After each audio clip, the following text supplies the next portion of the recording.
ہانیہ ہانیہ اپنے کھلونے سمیٹ کر رکھ دو، کہاں گھوم رہی ہو؟ ہانیہ یہ کیا سارا پانی گرا دیا؟ ہانیہ اب یہ کیا سالن بھی ہاتھ میں کیوں ڈالا؟ ہانیہ تم تو سو رہی ہو، باہر کب گئی؟ ہانیہ اگر موبائل کو ہاتھ لگایا تو ناراض ہو جاؤں گی۔ ہانیہ ہانیہ اور بس ہانیہ۔ پورے گھر میں نازیہ اپنی 3 سالہ پیاری سی بیٹی کو شرارتیں اور اس کی پھیلائی چیزوں کو سمیٹتی رہتی۔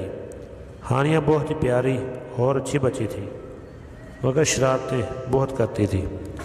نازیہ دن بھر میں اس کا خیال رکھتی، اس کے پیچھے پیچھے رہتی کہ کہیں کوئی نقصان نہ پہنچانے والے خود کو۔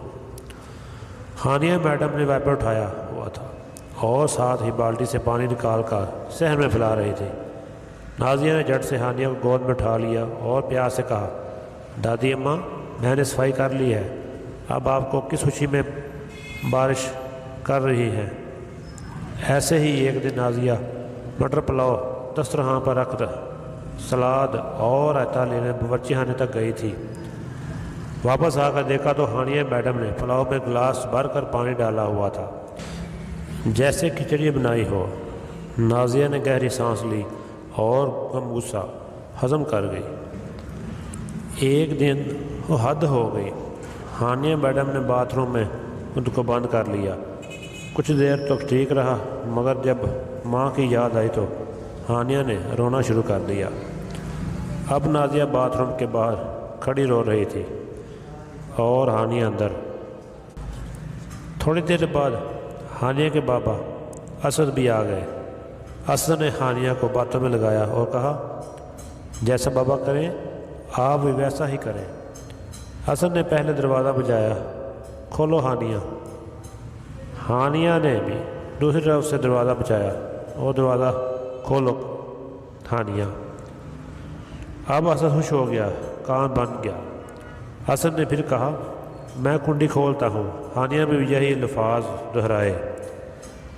اسد نے کنڈی کو آگے پیچھے کیا اور کہا کہ میں نے کنڈی کھول دی۔ ہانیہ نے بھی جب یہی عمل کیا تو واقعی کنڈی کھل گئی۔ یوں نازیہ کی جان میں جان آئی۔ ہانیہ کی شرارتیں خاندان بھر میں مشہور تھیں۔ انہی شرارتوں کی وجہ سے ہانیہ سب کی لاڈلی تھی۔ آج ہانیہ کی چھوٹی پھپھو کی رخصتی تھی۔ گھر میں شادی کا ماحول تھا، سب تیاروں میں مصروف تھے۔ ہانیہ کو بھی گلابی فراق، گلابی پمپی اور رنگ برنگی کلپیں سے بالوں کو سجایا ہوا تھا۔ نازیہ نے بھی خوب تیاری کی ہوئی تھی۔ اب وہ ہانیہ کو مہمانوں کے سپرد کر کے خود ذرا میک اپ کرنے چلی گئی۔ ہانیہ میں مزے سے اپنے ماموں اور چچاؤں کے ساتھ گھوم رہی تھی۔ بارات بھی آ گئی تھی۔ مہمانوں کا استقبال نازیہ نے خوب دل سے کیا۔ اب نکاح شروع ہوا تو نازیہ کو یاد آیا کہ ہانیہ کو بھی لے آؤں، کب سے میں نے دیکھا بھی نہیں۔ نازیہ نے دوپٹہ سر پر لیا اور اسد کو آواز دی، ہانیہ کو مجھے دے دے، وہ کب سے باہر ہے۔ اسد نے چاروں طرف نگاہ دوڑائی، مگر ہانیہ تو کہیں بھی نہیں تھی۔ اسد نے کہا، دیکھو اندر ہی ہوگی۔ نازیہ نے کہا، نہیں وہ اپنے چاچو کے پاس تھی، آپ پوچھیں انہی کے پاس ہوگی۔ اسد نے نازیہ کو اندر جانے کو کہا اور خود ہانیہ کو تلاش کرنے لگا۔ کچھ دیر بعد نکاح بھی ہو گیا۔ اب رخصتی کی باری تھی۔ اسد نے بہن کو محبت سے رخصت کیا، مگر ہانیہ اب تک لاپتہ تھی۔ جب سب مہمان جا چکے تو نازیہ نے اسد کی طرف دیکھا، ہانیہ کہاں ہے؟ اب اسد کا ضبط ٹوٹ چکا تھا۔ رات کے 12 بج رہے تھے۔ ننھی بڑی ہانیہ کا کچھ پتہ نہیں تھا۔ پورا گھر دیکھ لیا، محلے میں بھی پوچھا، مگر کچھ پتہ نہ چلا۔ نازیہ کا تو رو رو کا برا حال ہو رہا تھا۔ وہ خود کو ذمہ دار ٹھہرا رہی تھی، کاش میں نے اسے اکیلا چھوڑا ہی نہ ہوتا۔ برے برے خیالات اس کے ذہن اور اس کے رونگٹے کھڑے ہو جاتے۔ کہیں یہ گواہ کاروں کا کام تو نہیں، کسی نے پکڑ تو نہیں لیا، کہیں بے ہوش تو نہیں کر دیا۔ ہانیہ رو رہی ہوگی۔ اسی درد اور اذیت میں برات کے 2 بج گئے۔ اسد نے بائک کی چابی اٹھائی اور کہا کہ میں نے تھانے جا رہا ہوں۔ FIR کروانے۔ بس اب چاروں طرف اندھیرا چھا۔ نازیہ جائے نماز پر بیٹھی پھوٹ پھوٹ کر رو رہی تھی۔ تب ہی ٹیبل کے نیچے سے ننھی سے آواز آئی، مما مما۔